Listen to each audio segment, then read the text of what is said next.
ನಿರಂತರ ನೈಜ ಸುದ್ದಿಗಾಗಿ ಜನಪರವಾಣಿ ನ್ಯೂಸ್ ಚಾನೆಲ್ ಅನ್ನು ಲೈಕ್ ಮಾಡಿ, ಶೇರ್ ಮಾಡಿ, ಸಬ್ಸ್ಕ್ರೈಬ್ ಮಾಡಿ, ಪ್ರೋತ್ಸಾಹಿಸಿ.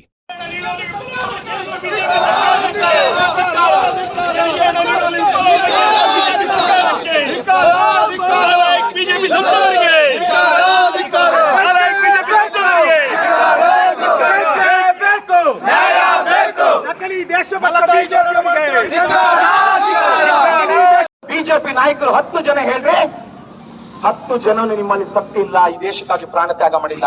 ಈ ದೇಶಕ್ಕೆ ಸ್ವಾತಂತ್ರ್ಯ ತಂದುಕೊಟ್ಟಿದ್ದು, ಈ ದೇಶಕ್ಕೆ ಒಂದು ಸ್ವಾಭಿಮಾನವನ್ನ ತಂದುಕೊಟ್ಟಿದ್ದು ಅದು ಕಾಂಗ್ರೆಸ್ ಸರ್ಕಾರ. ಇವತ್ತು ನಮ್ಮ ಸ್ವಾಭಿಮಾನಿ ಪಕ್ಷ, ಇವತ್ತು ಸಿದ್ದರಾಮಯ್ಯ ಅಂತ ಒಬ್ಬ MP ಇದ್ದಾನೆ, ಯಾರು ಕರ್ನಾಟಕನ ಪ್ರತಿನಿಧಿಸ್ತಕ್ಕಂಥ ಮಂತ್ರಿ. ಅತಿ ಹೆಚ್ಚು ಗೋವಿನ ಮಾಂಸವನ್ನ ರಫ್ತು ಮಾಡತಕ್ಕಂಥವ್ರು ಯಾರು? ಇದೇ ನಿಮ್ಮ ಬಿಜೆಪಿಯ ಕೇಂದ್ರ ಸಚಿವ ರಾಜೀವ್ ಚಂದ್ರಶೇಖರ್. ಯಾರು ಆಲ್ಕಬೀರ್ ಸಂಸ್ಥೆ ಯಾರಿಗೆ ಸೇರಿದ್ದು? ಬಿಜೆಪಿಯ ಚುನಾಯಿತ ಜನಪ್ರತಿನಿಧಿಗೆ ಸೇರಿದ್ದು. ನಾಟಕ ಆಗ್ತೀರಾ? ಇಲ್ಲಿ ಬರೋದು ಗೋಮಾತೆ ತೋರಿಸೋದು, ಅಲ್ಲಿ ಗೋಮೈಯನ್ನ ಕಳೆದು ಬಿಟ್ಟು ಗೋಮಾಂಸವನ್ನು ಅತಿ ಹೆಚ್ಚು ರಫ್ತು ಮಾಡಕ್ಕೆ ಅವಕಾಶ ಕೊಟ್ಟಿದ್ದೆ. ಇದು ನರೇಂದ್ರ ಮೋದಿ ಸರ್ಕಾರ. ಈ ರೀತಿ ವಂಚನೆ ನಡೆಯೋದಿಲ್ಲ.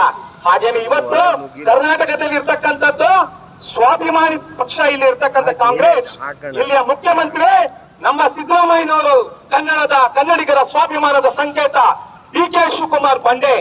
ನೀವು ಯಾರು ನಿಮ್ಮ ವಿರುದ್ಧ ಮಾತಾಡಿದ್ರು ಅಂದ್ರೆ ಅವರೇ, ನಿಮಗೆ ನಾಚಿಕೆ ಆಗ್ಬೇಕು. ಏನ್ ಪ್ರಸ್ತಾಪ ಮತ್ತೆ ನಮ್ಮಲ್ಲಿ ಇವತ್ತು ಇದಾಗಿದೆ. ಬಜೆಟ್ ಮೊನ್ನೆ ಮಾಡಿದ್ರು. ಏನಾಯ್ತ್ರಿ? VSL ಗೆ ಎಷ್ಟು ಕೊಡ್ಸಿದ್ರಿ? VSL ಗೆ ಎಷ್ಟು ಕೋಟಿ ಕೊಡ್ಸಿದ್ರ ಸ್ವಾಮಿ? ಎಷ್ಟು ಕೋಟಿ ಕೊಡ್ಸಿದ್ರ? ಇದೇ ನರೇಂದ್ರ ಮೋದಿ ಸರ್ಕಾರ ಮೋಸಗಾರ ಸರ್ಕಾರ, ಮಂಕು ಬುದ್ಧಿ ಸರ್ಕಾರ ಅಂತೀವಿ. ಯಾಕೆಂತಂದ್ರೆ ಅವ್ರು ಇವತ್ತು ಇಷ್ಟು ಮಾಧ್ಯಮ ಮಿತ್ರರೆಲ್ಲ ಇದ್ದೀರಾ. ನಮ್ಮ ರಾಹುಲ್ ಗಾಂಧಿ ಅವ್ರಿಗೆ ಏನಂತಾರೆ? ಅವರು ಪಪ್ಪು ಅಂತೀರಲ್ವಾ?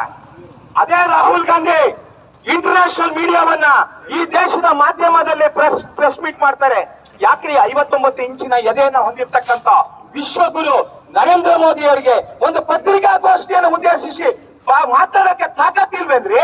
ಇದರಲ್ಲೇ ಗೊತ್ತಾಗತ್ತೆ ಯಾರು ಸಬಲರು, ಯಾರು ವಿಫಲರು ಅಂತ ಹೇಳಿ. ನಾಚಿಕೆ ಆಗಬೇಕು. ಒಂದು ಪತ್ರಿಕಾಗೋಷ್ಠಿಯನ್ನು ಮಾಡ್ತಕ್ಕಂಥ ಕನಿಷ್ಠ ಅರ್ಹತೆ ಐತಿ, ನೈತಿಕತೆ ಇರ್ತಕ್ಕಂಥ ನರೇಂದ್ರ ಮೋದಿ ಅವ್ರು ಎಲ್ಲಿ ಪತ್ರಿಕೆಯವರು ಪ್ರಶ್ನೆ ಕೇಳ್ತಾರೆ ಅಂತ ಹೇಳಿ ಹೆದರಿ ಅವರಿಗೆ ಅಂಕಿಅಂಶ ಕೊಡಕ್ಕಾಗಲ್ಲ. ಅದಕ್ಕೆ ಹೆದರಿ ಅವರು ಪತ್ರಿಕಾಗೋಷ್ಠಿನೇ ಕರೆಯಲ್ಲ. ಅವರು ಮಾತಾಡಿ ನಾವು ಕೇಳ್ಬೇಕು. ಮನ್ ಕಿ ಬಾತ್ ಅಂತ ಮಂಕು ಬುದ್ಧಿ ಇದು ನಡೆಯಲ್ಲ ಇನ್ನೊಂದಿನ.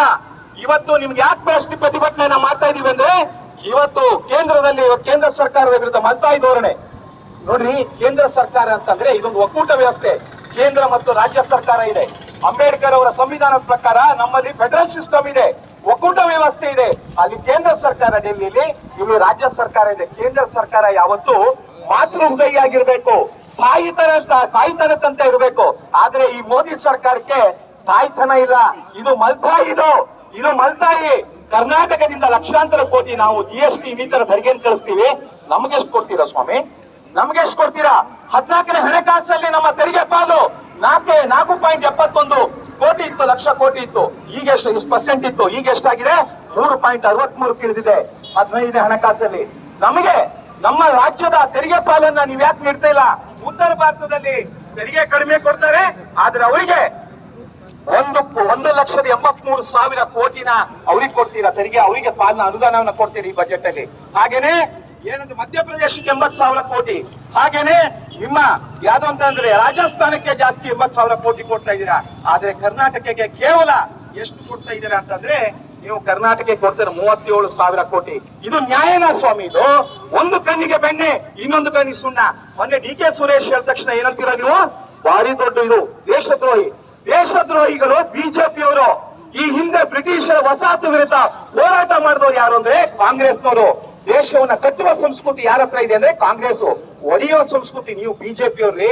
ನೀವು ಹೊಡೆದಾಡೋರು. ನೀವು ಹಿಂದೆ ಬ್ರಿಟಿಷರ ಬೂಟನ್ನು ನೆಕ್ಕಿದ್ದು ಯಾರಂತಂದ್ರೆ ಇದೇ ಬಿಜೆಪಿಯವರು. ಬ್ರಿಟಿಷರ ವಿರುದ್ಧ ಗಾಂಧೀಜಿಯವರ ನೇತೃತ್ವದಲ್ಲಿ, ನೆಹರು ಅವರ ನೇತೃತ್ವದಲ್ಲಿ, ವಲ್ಲಭಭಾಯಿ ಪಟೇಲ್ ನೇತೃತ್ವದಲ್ಲಿ, ಲೋಕಮಾನ್ಯ ಬಾಲಗಂಗಾಧರ ತಿಲಕ್ ನೇತೃತ್ವದಲ್ಲಿ ಇವತ್ತು ಸಾವಿರಾರು ಜನ ನಮ್ಮ ದೇಶದ ಈ ಸ್ವತಂತ್ರ ಸೇನಾನಿಗಳು ಪ್ರಾಣ ತ್ಯಾಗವನ್ನ ಮಾಡಿ ಸ್ವತಂತ್ರ ತಂದುಕೊಟ್ರು. 10 ಜನರ ಹೆಸರು ಹೇಳ್ರಿ ನೋಡ.